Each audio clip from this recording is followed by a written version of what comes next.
The story kicks off in a very cold place, Alaska. Due to the rapid global warming worldwide, the ice in Alaska had slowly started to melt. The sheet of ice gradually got thinner and thinner, and one day, a very old creature emerged from underneath it, a wyvern, an ice dragon. In a pond formed by the melting ice, a fisherman was cleaning a fish. While removing the fish's bones, he cut his finger. He put his hand in the water to clean the wound, but as soon as a drop of blood hit the water, the dragon woke up. It had been trapped there for 10,000 years and was starving. It immediately attacked the fisherman. The poor guy tried his best to run, but the dragon cornered him and swallowed him whole. Near the site of this accident is a small town called Beaver Mills, where everything was still completely normal. Days and nights in Alaska are much longer than elsewhere, and people who come from outside have a hard time here.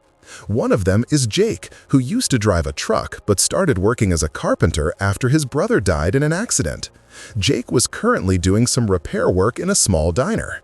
Claire, a girl who worked at the diner, was watching him. Jake had been working for quite a while, so Claire thought she'd get him a coffee. But then David, a well-known doctor in town, interrupted. He took the coffee and asked Claire, "Would you like to go out with me sometime?" Claire turned him down for probably the 10th time. David, a little upset as usual, walked away. Afterward, Claire apologized to Jake. "That coffee was for you. Oh well, it's gone now.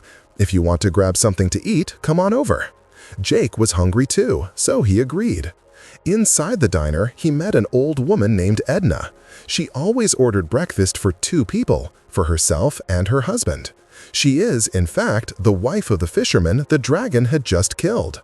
Edna hadn't been able to recover from the grief of his death yet. Claire noticed that Jake was also going through a similar kind of grief. She comforted him and told him, "Your brother is probably happy wherever he is now."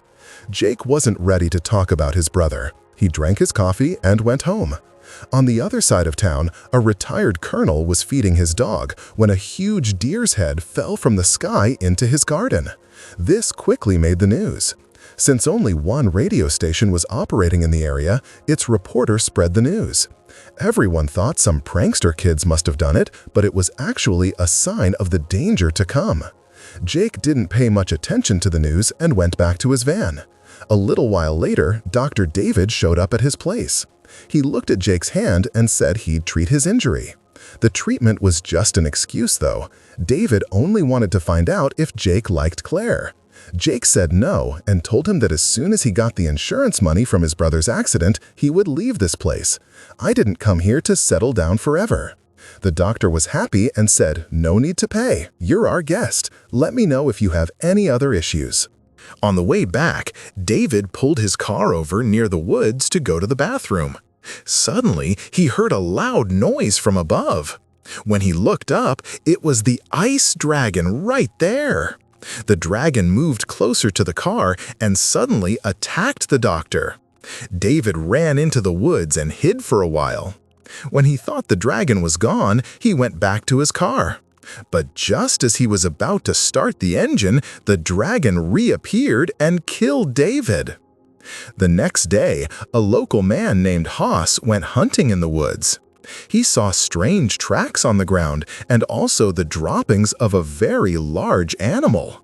No animal that big lived in their surrounding forest. A little while later, the wyvern dragon appeared right in front of him. Haas fired his gun, but the dragon got away. The sound of his gunshot was heard by Sheriff Dawson, who was talking to Jake outside the diner. Both of them followed the sound toward the woods, where they found Haas, who was terrified. Haas said he had seen a huge monster in the sky. "I barely escaped with my life. It was that big." The sheriff didn't believe him. He thought Haas must have been hallucinating and just told him to go to the police station and give a statement. Then Jake saw a hand in the woods. The shirt and watch were exactly like Dr. David's. He had just met him yesterday, so he recognized it immediately. The sheriff couldn't figure out what was going on. Meanwhile, Haas started talking again. "That monster is super dangerous. It's gonna kill everyone." While they didn't have much proof that a dragon existed, David's severed hand couldn't be ignored. The sheriff immediately called an emergency meeting inside the diner. At the meeting, he informed everyone that an unknown creature was attacking the townspeople. He didn't completely trust Haas's story, but he still told everyone to be careful. Stay inside your homes as much as you can. Just then, Deputy Susie came in with the doctor's hand, which terrified everyone.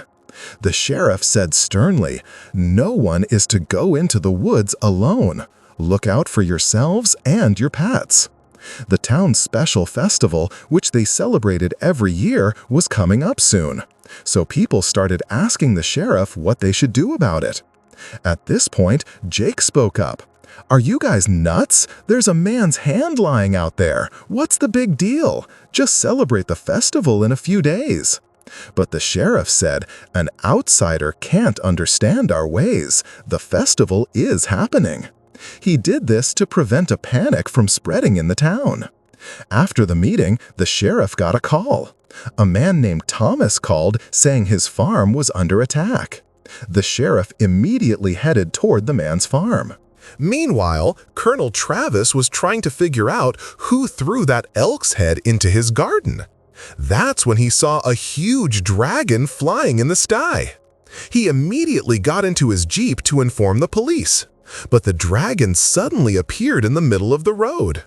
The colonel got out of his car with his gun and started shooting at the wyvern. Not a single bullet hit the wyvern, but the colonel managed to scare the dragon away. After this, he went to town and told Deputy Susie everything. He said that aliens were attacking their world. Susie thought the old man had gone crazy and told the colonel to go back home. Still, Susie thought, maybe I should at least tell the sheriff once. But by that time, the sheriff had reached the man's farm and couldn't answer the call. As soon as he stepped inside the horse stable, he called out for Thomas. Then he suddenly slipped in a pool of blood. The sheriff, lying there, suddenly saw Thomas's dead body. He wasn't used to seeing so much bloodshed. The sheriff was so scared that he fainted.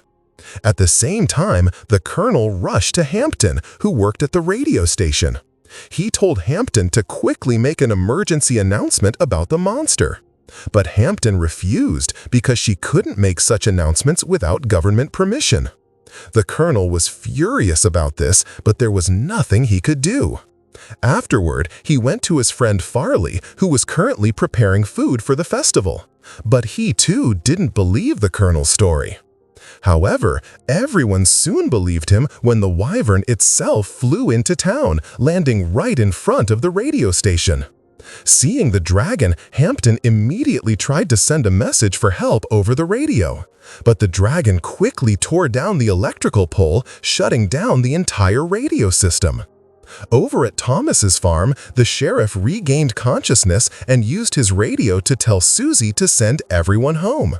Susie followed the sheriff's order and made an announcement over the megaphone for everyone to return to their houses. But she had bad luck. Suddenly, the huge dragon came down upon her and attacked Susie in one swift move. It tore her up with its large claws. Now, everyone started running away from the dragon. Chaos broke out in the town. Claire and Jake went inside the diner. They heard the screams and saw that the dragon was coming toward them. It broke down the diner's door with its large, dangerous teeth and tried to get inside. People hid behind tables. After a while, the dragon stopped attacking and flew up. Now, it started catching and eating other people in the town. A little later, Hampton and Farley also came into the diner and told everyone that the dangerous creature was eating people one after another. The creature seemed very strange to everyone. That's when Claire said, "Maybe it's a dragon, like in the old stories." Hampton called her crazy for this. But Haas said, "Every country has stories of such mysterious dragons." He explained that one such dragon in the old stories was named Wyvern, who was born in hell and was constantly hungry. According to the story, in the beginning, this dragon only ate evil people, but later its hunger grew so much that it started eating everyone. When it attacked Odin, the king of the gods, Odin trapped it in a mountain of ice. Now that the ice is melting worldwide, the Wyvern might be free. Claire asked Haas, "How do you know this story?" He replied, "My family came here from Norway, and these stories are from their country. When I went fishing with my dad as a kid, he used to say that as the ice melted, you could hear a roar like a dragon. They were sure it was the Wyvern who would one day come out and destroy the world." Then Jake asked, "Did your dad tell you how to kill this dragon?" Haas said, "Look, I don't know about killing it, but the old people of Norway used to offer human sacrifices to appease it. Since doing that is impossible today, everyone rejected that idea." Then Jake decided he would go find the sheriff and call for help. Claire said, "I'm going with you." They both drove out onto the road and looked up to see the dragon flying and landing in a section of the forest. Despite the danger, Jake said he would go closer and see where the dragon was hiding. At the same time, the colonel was also looking for the dragon on another road. He saw a trailer parked on the side of the road. The vehicle looked empty, but there were bloodstains inside and out, as if there had been a fight there. When he saw more cars, they were all wrecked and the people were gone. Inside the diner, Hampton was again trying to get the radio working, but the system was completely shut down now.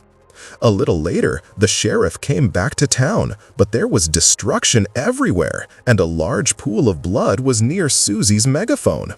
He immediately tried to call for help, but then he noticed the dragon was flying right toward him. Farley saw him and yelled for him to quickly hide in the diner.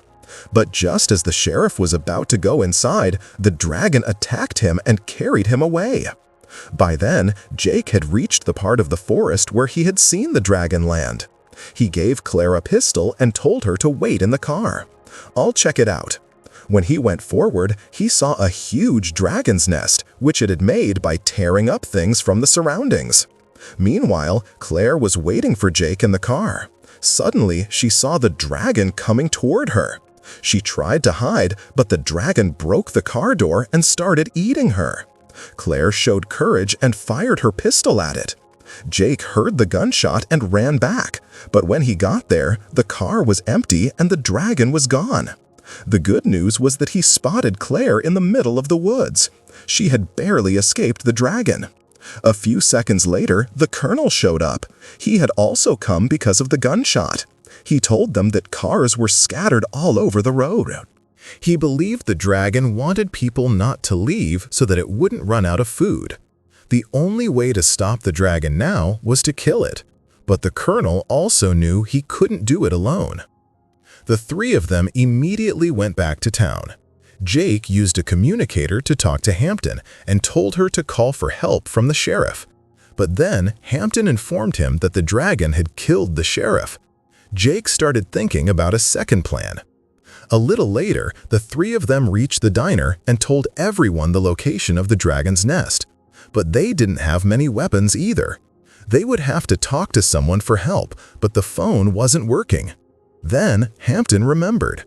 "I have a radio in my studio, but it will need a more powerful antenna." They figured there was an antenna in a nearby store. The two quickly went there to get the antenna and connect it to the radio.